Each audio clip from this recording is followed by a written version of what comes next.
அதில் அது 8ஆம் நம்பர் சீட்டாம். அது வந்து சஜித் பிரேமதாசான்ற ட்ரெடிஷனல் சீட்டாம். புதுகலைங்களோட செல்கிறாரு. ஸோ நான் அதில் போயிருந்தா அப்புறம் டாக்டர் அர்ஜுன் அவர்களின் ஒவ்வொரு விடயத்தினையும் பார்க்கின்ற போது அவர் சரியான முறையில் தெளிவான முறையில் தான் தெரிந்து கொண்டுதான் ஒவ்வொரு விடயத்தினையும் அவரின் செயற்பாட்டினூடாக செய்து கொண்டிருக்கின்றார் என்று தான் நாங்கள் அறிந்து கொள்ளக்கூடியதாக இருக்கின்றார். அவரை ஒரு ஜோக்கராகவும் கிறுக்கனாகவும் பைத்திய டாக்டராகவே அதிகமான நபர்கள் பார்க்கின்றார்கள்.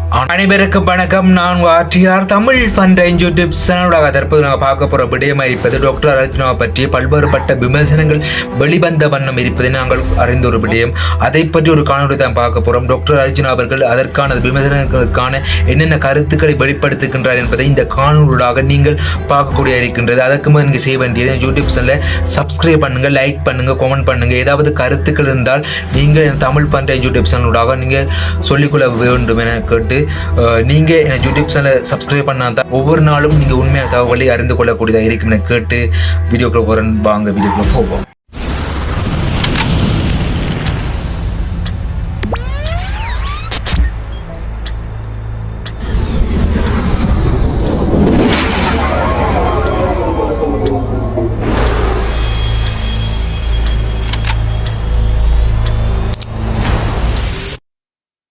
வணக்கம். நான் டாக்டர் ராமநாதன் அர்ச்சுனா, சாவச்சேரியிலிருந்து, ஜாழ்ப்பாணத்தில் இருந்து, தமிழீழத்தில் இருந்து. ஓகே, என்னென்றால் டே பார்லிமெண்ட்ரி போனான். பார்லிமெண்ட்ல என்ன நடந்த அந்த முக்கியமான விஷயத்த சொல்றேன். என்னென்றால் இன்றைக்கு நாங்கள் ஃபர்ஸ்ட் எங்களுக்கு போய் பழக்கம் இல்லைங்களா, எலெக்ஷன்ஸுக்கு போய் தானே பழக்கம். ஸோ பார்லிமெண்ட்டுக்கு நானும் தங்கச்சி ஹவுஸ் எல்லாம் போனாங்க. அது பிறகு பார்க் பண்ணிட்டு நான் இந்த மெம்பர்ஸ் என்ட்ரன்ஸுக்குள்ளால போனான். அதுக்கு பிறகு உள்ளுக்குள்ள போன அப்புறம் தான் தெரியும் அங்கே 2 செக்ஷன்ஸ் இருக்கு. ஒன்று ஒப்போசிட், அது தெரியும் எனக்கு. பட் இன்னொரு 159 ஒப்போசிட் லீடர்ஸ் இருக்கிறபடியா, ஒப்போசிட் எம்பிஸ் இருக்கிறபடியா 116 பேர் இங்கே இருக்கலாம். மிச்சாக்கள் வந்து அங்கே இருக்கணும்னு சொன்னேன். ஸோ அங்கே போய் ரெண்டமாக ஒரு சீட்டில் இருந்தேன்.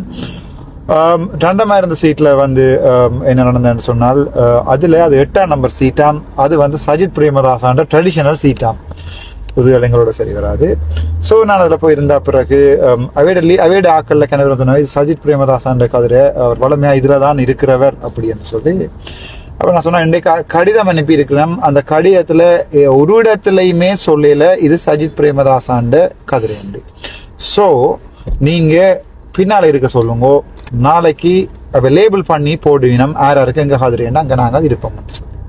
சரி, அதில் நடக்க அந்த காய்ச்சல் ஐவத்தான் 1-2 பேர் கோசிட் பண்ணி போட்டுக்கொண்டு இருக்கேன். ஸோ அதுதான் நடந்த உண்மையான விஷயம். 2வது விஷயம், நான் ஒரு இங்கிலீஷில் ஒரு லைவ் வந்து போட்டு திட்ட தெளிவாக கிளியராக சொல்லியிருக்கிறேன். நாங்கள் யார், வேலுப்பிள்ளை பிரபாகரன்றவர் யார், அவர் எதுக்காக சிங்கள மக்களுக்காக இதில் அடிபட்டவர் என்றதை டீட்டெயிலாக இங்கிலீஷில் சொல்லியிருக்கிறேன்.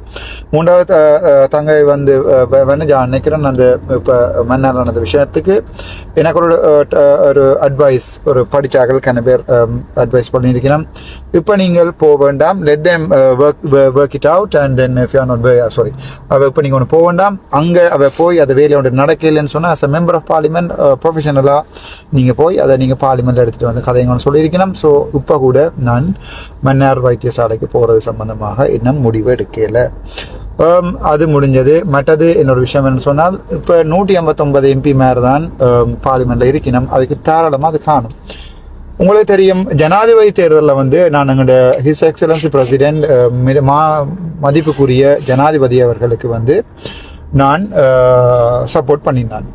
ஸோ அதே மாதிரி இந்த இந்த இந்த இதுலையும், அதாவது இனி வரப்போற 5 வருஷ ஆண்டுகள்லையும் வந்து என்னுடைய பாராளுமன்ற தேர்தலில் வந்து நான் சுயாதீனமா நின்றான். நான் யாரோடையும் இந்த கட்சியோடையும் சேரல. இனி வரப்போற ஆண்டுகள்ல, அதாவது வந்து இனி வரப்போற 5 இயர்ஸ்ல வந்து ஜனாதிபதி அனுரகுமார திசாநாயக்க என்னென்ன விஷயங்கள் வந்து தமிழருக்கு சார்பாகவும் இந்த நாட்டை முன்னேற்றத்துக்காக செய்வதோ அப்போ நான் டாக்டர் ஹரணி அம்மன் சூர்யா கண்டு சொன்னேன், மேடம் நீங்கள் இந்த ஃபிங்கர் பிரிண்டையும் சேர்த்து கவுண்ட் பண்ணி கொள்ளலாம், வி ஆர் வித் யூ, நாங்கள் உங்களோட தான் நிற்கிறோம், ஆகவே நாங்கள் அதை வெல்லுவோம். அதாவது வந்து என்ன இஷ்யூ கொண்டு வந்தாலும் நான் உங்களுக்கு ஃபுல்லாக சப்போர்ட் பண்ணுவேன். அஸ் அ இண்டிபெண்டன்ட் கேண்டிடேட் நான் உங்களை சப்போர்ட் பண்ணுவேன்னு சொன்னேன்.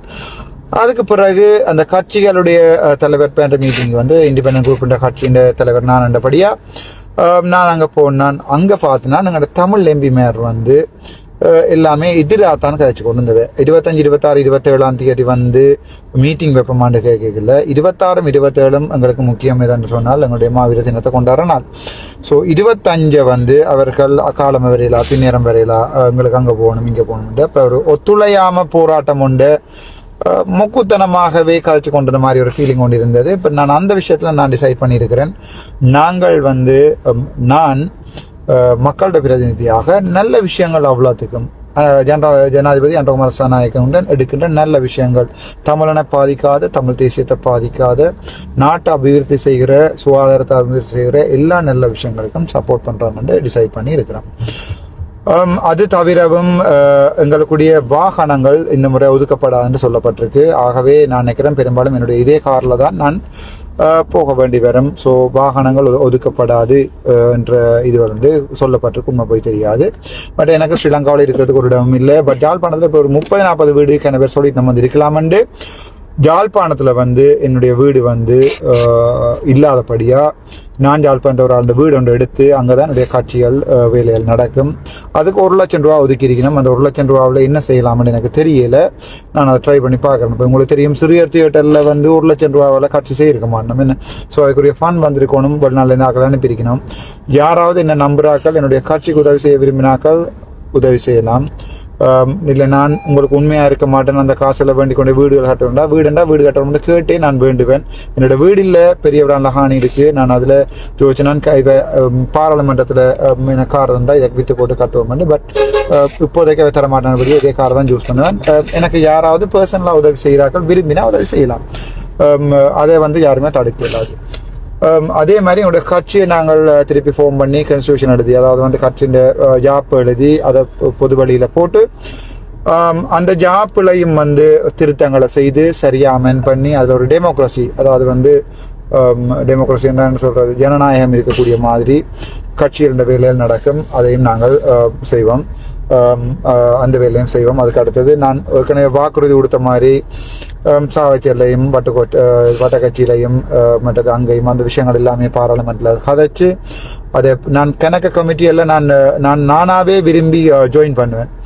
என்னென்னு சொன்னால் எனக்கு வளமையாகவே நான் அட்மினிஸ்ட்ரேஷன் படிக்க அப்படிதான் ஏதாவது வேலை செய்யறதுக்கு பிடிக்கும். சும்மா பேக் ரோல் இருந்துவிட்டு நித்திர ஓடுறதுல.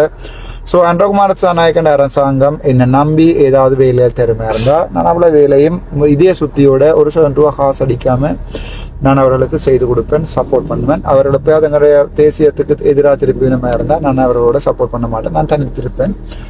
அது தவிரவும் வெளிநாட்டுக்கு பயணங்கள் வருவீங்களான்னு கேட்டுருக்கிறீங்க. பேர் மெசேஜ் பண்ணிக்கிறீங்க, அண்ணா நீங்கள் வாங்க நாங்கள் ஃப்ளைட் டிக்கெட் புக் பண்ணுறோம், ஹோட்டல் புக் பண்ணுறோம்னு சொல்லி. அட் திஸ் மொமெண்ட் வந்து எனக்கு வெளிநாட்டுக்கு வர ஐடியா இல்லை. பட் எனக்கு கட்சிக்குரிய பணத்தை வந்து சேர்க்க வேண்டிய தேவை எனக்கு இருக்கிறதால கட்சி ஃபோன் பண்ணி அதுக்கு ஒரு ட்ரெஷர் எல்லாத்தையும் ஃபோன் பண்ணி இது பண்ணி போட்டு நான் வெளிநாட்டுக்கு வந்து எல்லா நாடுகளுக்கும் எனக்கு நீங்கள் யாராவது டிக்கெட் புக் பண்ணி தந்தால் எனக்கு இருக்கிறதுக்கு முன்னாடி வீட்டில் ஒரு ரூம் ஒன்று தந்தீங்கன்னா நான் அங்கே வருவேன், நான் அங்கே வந்து நிற்பேன், எல்லாரையுமே பார்ப்பேன், அதையும் நடக்கும். அதை தவிர இப்போதைக்கு சொல்ல வேண்டியது 25, 26, 27ஆம் தேதி எங்களுக்கு ஓரியன்டேஷன் ப்ரோக்ராம், அதாவது டார்க் கலர் உடுப்பு போயிடாது, லைட் கலர் உடுப்பு தான் போடணும். அப்படியான பாராளுமன்றத்தில் எப்படி நடக்கலாம், எப்படி நடக்கக்கூடாது, அப்படியான விஷயங்கள் எல்லாத்தையுமே இந்த 3 நாள் வந்து ட்ரைனிங் இருக்குது. 25, 26, 27 போவேன். அதுக்கு 26, 27 மாவீர தினம் மண்டபடியாக நான் இது முடிய நேர ட்ரை பண்ணி அங்கே வந்துடுவேன்.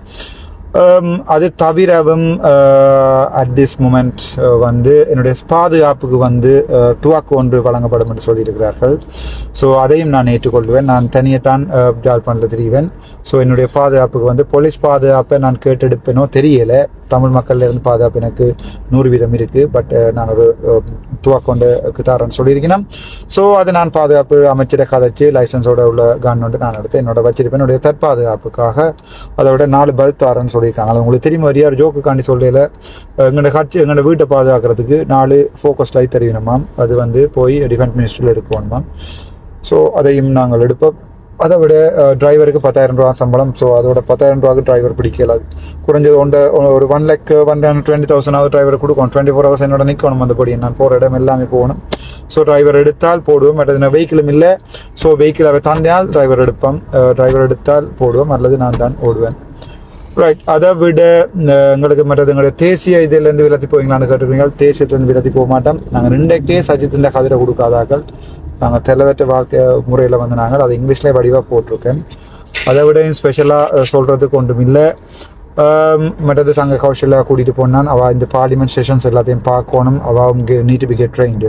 அவள் வந்து ட்ரெயின் பண்ணப்பட்டிருக்கணும். அதுக்கு பிறகு நான் மாகாண சபை ஸ்டார்ட் பண்ணியிருக்கேன். நான் தங்க கௌஷல்யாவுக்கு வந்து நான் சொன்னபடியே பாராளுமன்றத்தில் ரிசைன் பண்ணிவிட்டு கொடுத்துட்டு மாகாண சபை எலெக்ஷன் அனுப்பேன். ஏன்னு சொன்னால் மாகாண சபை எலெக்ஷனை வந்து அவள் இந்த முறை அன்றகுமார் சாநாயக்க வந்து மாகாண சபைக்குரிய பதவிகளை வந்து அதாவது வந்து பொறுப்புகளை கூட தெரிவினம் எதிர்பார்க்குறேன். அங்கே ஒரு கோமாளி ஏறி இருந்துட்டாருண்டா. உதாரணத்துக்கு பென்னிமேந்தர் மாதிரி ஒரு ஆள் இருந்தால் மக்களே ஜெஸ் என்று போடுங்கள், நோண்டால் நோடுன்னு போடுங்கள். மாகாண சபை நடத்த இயலாது. ஏற்கனவே உங்களுக்கு தெரியும், எங்களுடைய முன்னாள் மாகாண சபை முதலமைச்சர் விக்னேஸ்வரம் வந்து கிட்டத்தட்ட 70-80 விதமான ஒதுக்கப்பட்ட நிதிகளை வந்து திருப்பி அனுப்பின வேலை தான் செய்த ஒரு ப்ரொஜெக்ட் மேனேஜ்மெண்ட் தெரியாது, ப்ரொஜெக்ட் என்ன தெரியாது.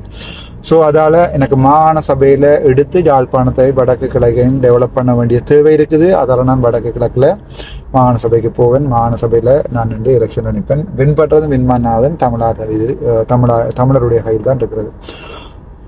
அது தவிரவும் ஒரு முக்கியமான விஷயம் என்னென்று சொன்னால் யாழ்ப்பாணத்தில் அடுத்தடுத்து நடக்க போகிற ப்ராஜெக்டுகளுக்கு வந்து நான் அந்த ப்ராஜெக்டை சொல்லுவேன். நான் அதுக்கு யாராவது ஹெல்ப் பண்ணிடணும்னா நீங்கள் ஹெல்ப் பண்ணுங்கோ. அந்த ஹெல்ப் பண்ணுறதுல 1% காசு கூட களவெடுக்கவோ பிள்ளையாப்பா வைக்கவோ அதில் போய் நான் குடிச்ச சாப்பிடவோ மாட்டேன்.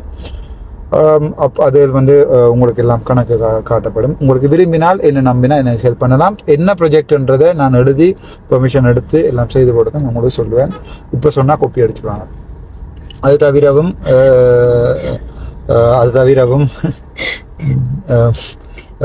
எங்களோட வட்டக்கட்சியில் நான் உறுதிமொழி கொடுத்துருக்கேன். வசாவளானில் உறுதிமொழி கொடுத்துருக்கேன். எல்லா உறுதிமொழிகளையும் எனக்கு நடத்துறதுக்கு யாராவது ஹெல்ப் பண்ணுங்கோ. நேரடியாக அந்த பில் அவ்வளோத்தையும் உங்களுக்கு அனுப்புகிறேன். நீங்களே அதுக்கு நேராக பே பண்ணுங்க. உதாரணத்துக்கு ஒரு வாலிபால் கிரவுண்டு உருவாக்கணும், ஒரு முன்பள்ளி, ஒரு குழந்தை பிள்ளைகளுக்கு ஒரு கொஞ்சம் 20-30 சைக்கிள், அது சின்ன சின்ன இது எல்லாம் உங்களோட நம்பிக்கையில் தான் அந்த வாக்குறுதியில் கொடுத்தினான். அந்த பெண்ணிமின் தளத்தில் யாரோ ஒரு ஆள் வந்து சொல்லி கொண்டிருக்காவான் தான் ஓமன் சொன்னான் மாட்டேன்னு சொல்லி 12 லட்சம் ஜனம் இருக்குது வெளிநாட்டில். ஒரு சனம் மனத்தில் தமிழ் மக்களில் காதலில் உள்ள சனம் ஒரு ஆள் ஹெல்ப் பண்ணும் எனக்கு. அதில் ஒரு ஆள் வந்து வெண்ணிமின் தளத்தில் திறமாட்டேன் ஒரு கதைன்ற சொல்லணும். ஒரு நாள் ஃபுல்லாக சொல்லி கொண்டு கூட ஒரு மாதம் ஃபுல்லாக திறமாட்டம் சொல்லி அவாவே ஏற்றி விட்டு திறமாட்டம் திரும்ப சொல்லி கொண்டிருக்காங்க. அது பேர் யாராவது ஹெல்ப் பண்ணிக்கணும். அது நான் பார்த்துக்கொள்கிறேன். நன்றி. உங்களோட கோர்ஸ் ஒவ்வொன்று ஆன்சர் பண்ணி கொண்டிருக்கேன். உங்களுக்கு வடிவாகவே தெரியும் நான் கஷ்டப்பட்டு ஒவ்வொரு ஃபோன்ஸும் உங்களோட அதையும் காட்டுறேன். இதில் இப்போ ஒரு ஃபோன் இருக்குது, அதோட பின்னுக்கு பேக்கில் 2 ஃபோனுக்கு 4 ஃபோன் கிட்டத்தட்ட 6 நம்பர்ஸ் இருக்குது. முடிஞ்ச வரைக்கும் கால் பண்ணி கதைக்கிறேன். கோவிச்சு கொள்ளாதீங்க. 7 மண்டா லோக்கலில் இருக்கிறார்கள் எஸ்எம்எஸ்ல போடுங்க. ஆனால் அவசரம் இப்படி ஒரு விஷயம் அவசரம் போடுங்க. நான் மெசேஜை பார்த்துட்டு இருப்பேன். அதே மாதிரி ஃபாரினில் இருக்கார்கள் வாட்ஸ்அப்பில் இருக்க போடுங்க. என்னென்னு பார்த்துட்டு வாய்ஸை போடுங்க. பார்த்துட்டு எடுக்கிறேன். எனக்கு ஆக்கள் இல்லாமல் இல்லைகளுக்கு நான் ஒரு ஆள் தான் உலகத்தில் இருக்க தமிழினத்தோட காய்க்கணும். கிட்டத்தட்ட 2,000-3,000 பேர் கோல்ஸ்களும் மெசேஜெல்லாம் ஆன்சர் பண்ணாமல் இருக்குது. ஒவ்வொரு வாட்ஸ்அப்லையும் ஞாபகம் வச்சுக்கணும். ஒவ்வொரு வாட்ஸ்அப்லையும் ஒரு ஆள்ட வாட்ஸ்அப்பில் இருக்கிறது சாவச்சிலேருந்து தொடங்கிலேருந்து இந்த வரைக்கும் போட்டு அவ்வளோ மெசேஜும் பார்க்காம இருக்குது. அப்போ அவ்வளோத்தையும் பார்த்து ரிப்ளை பண்ணிவிட்டு ஹார்ட் ரியாக்ஷன் போட்டு திருப்பி கோல் எடுத்து கதைக்க 30 மினிட்ஸ் செல்லும். அதெல்லாம் கொள்ளுங்க. நன்றி, வணக்கம். என்னை பாராளுமன்றம் அனுப்பி வச்ச என்னுடைய தெய்வங்களுக்கு, எனக்கு வாக்கு பிச்சை போட்டு என்னுடைய தெய்வங்களுக்கு நன்றி. நாங்கள் அடுத்த பாராளுமன்ற அமர்வில் என்னென்ன நடக்க சம்பந்தமாக ஒவ்வொரு அப்டேட்டும் தரணும். டாக்டர் அர்ஜுன் அவர்களின் ஒவ்வொரு விடயத்தினையும் பார்க்கின்ற போது அவர் சரியான முறையில் தெளிவான முறையில் தான் தெரிந்து கொண்டுதான் ஒவ்வொரு விடயத்தினையும் அவரின் செயற்பாட்டினூடாக செய்து கொண்டிருக்கின்றார் என்றுதான் நாங்கள் அறிந்து கொள்ளக்கூடியதாக இருக்கின்றது. இதற்கு முன் ஜனாதிபதி தேர்தல் நடைபெற்றிருந்த அந்த ஜனாதிபதி தேர்தலில் சஜித் அவர்கள் திருவோணமலையில் ஒரு பிரச்சாரத்தை நடத்தியிருந்த போது டாக்டர் அர்ஜுன் அவர்களை அந்த பிரச்சார மேடையிலிருந்து கீழிருந்ததை காணக்கூடிய இருக்கின்றது. அதனை கருத்தில் கொண்டு அவர் செயற்பட்டாரோ என்று தெரியவில்லை. என்ன விடயம் நடந்திருக்கின்றது. நேற்றைய தினம் பாராளுமன்றமானது கூடியிருந்தது. அந்த பாராளுமன்றம் கூடியிருந்த போது எதிர்க்கட்சி தலைவரான சஜித் அவர்கள் இருக்கின்ற ஆசனத்தில் போய் டாக்டர் அவர்கள் இருந்திருந்ததை ஒரு குறிப்பிடக்கூடிய இருக்கின்றது. கடைசி மட்டும் அவர் எழுந்திருக்காமல் அந்த ஆசனத்தில் இருந்ததை காணக்கூடிய இருக்கின்றது. அவர் இந்த பாராளுமன்ற தேர்தலில் வெற்றி பெற்று ஒரு ரிவென்ஸை கொடுத்திருக்கின்றார் என்று தான் குறிப்பிடக்கூடிய இருக்கின்றது சஜித் அவர்களுக்கு. அதாவது ரிங்கோவில் இருந்து அந்த பிரச்சார மேடையிலிருந்து அவர் கீழிறக்கியவரை அவரின் ஆசனத்தில் போய் பாராளுமன்ற ஆசனத்தில் போய் நேற்றைய தினம் சஜித் அவர்களின் ஆசனத்தில் போய் டாக்டர் அர்ஜுன் அவர்கள் இருந்த ஒரு மிகப்பெரிய ஒரு விடயமாக பார்க்கக்கூடிய இருக்கின்றது. பல விமர்சனங்களும் நேற்றைய தினம் எழுதியிருந்ததை காணக்கூடிய இருக்கின்றது. ஒரு பாராளுமன்ற வழக்குகளையும் பண்பாடுகளையும் சட்டத்திட்டங்களையும் ஒரு மதிக்காத நபரை யாழ்ப்பாண மக்கள் கொண்டிருக்கின்றார்கள் என்பதை. ஆனால் அவர் சரியான முறையில் தான் அவர் செயற்பட்டிருந்தார். இதற்கு முதல் ஒரு விடயம் ஒன்று செய்தி வாயிலாக அனைவர் மறைந்திருக்கக்கூடியதாக இருக்கின்றது. அதாவது எந்த ஒரு நபருக்கும் ஆசனங்கள் குறிப்பிடப்படவில்லை. அவர்கள் விரும்பிய ஆசனங்களில் போய் இருக்க முடியும் என்ற ஒரு கருத்தானது செய்தி வாயிலாக நாங்கள் அறிந்தோம். அதனை அடிப்படையாக கொண்டே டாக்டர் அர்ஜுனா அவர்கள் அந்த எதிர்கட்சி தலைவரின் ஆசனத்தை போய் இருந்ததை காணக்கூடிய இருக்கின்றது. அதை கொண்டு பல விமர்சனங்கள் இருந்தது. ஆனால் இன்னொரு விடயம் ஒன்று நடைபெற்றிருக்கின்றது. என்ன விடயம் என்ற இதற்கு முன் பல சர்ச்சைகளுக்கு உள்ளாகிய ஒரு டாக்டர் அர்ஜுனா அவர்கள் காணப்படுகின்றார். சாவச்சேரி வைத்தியசாலை பிரச்சனையாக இருக்கட்டும், அந்த வைத்திய பிரச்சனையின் போது பல பிரச்சனைகளுக்கு உள்ளாகிய ஒரு டாக்டராகவே அர்ஜுன் அவர்கள் காணப்பட்டார். அந்த நேரத்தில் எந்த ஒரு பாராளுமன்ற உறுப்பினர்களும் எந்த ஒரு அதிகாரத்தில் படைத்தவர்களும் அவருக்கு உதவ முன்வரவில்லை. அந்த உதவ முன்வராதவர்களின் பாராளுமன்ற உறுப்பினர்களின் ஆசனத்தை வென்று தற்போது பாராளுமன்றத்தை ஆசனத்தில் போய் இருந்திருப்பதை குறிப்பிடக்கூடிய இருக்கின்றது. என்ன விடயம் என்றால் சுமந்திரன் மற்றும் அங்கஜன் ராமநாதன், டக்ளஸ் தேவானந்தா போன்றவர்கள் டாக்டர் அர்ஜுனா அவருக்கு எந்த ஒரு உதவியினையும் செய்ய முன்வரவில்லை. அவரை ஓரங்கட்டியிருந்த ஒரு செயற்பாடு காணப்பட்டது. அவர் அதனை கருத்தில் கொண்டே டாக்டர் அர்ஜுனா அவர்களின் ஆசனத்தினை வென்றே அவர் தற்போது பாராளுமன்றம் சென்று இருப்பதை காணக்கூடிய இருக்கின்றது. ஒரு அதிகாரத்தினை ஒரு பெற்றிருக்கின்றார் அர்ஜுனா அவர்கள் என்றுதான் குறிப்பிடக்கூடிய இருக்கின்றது.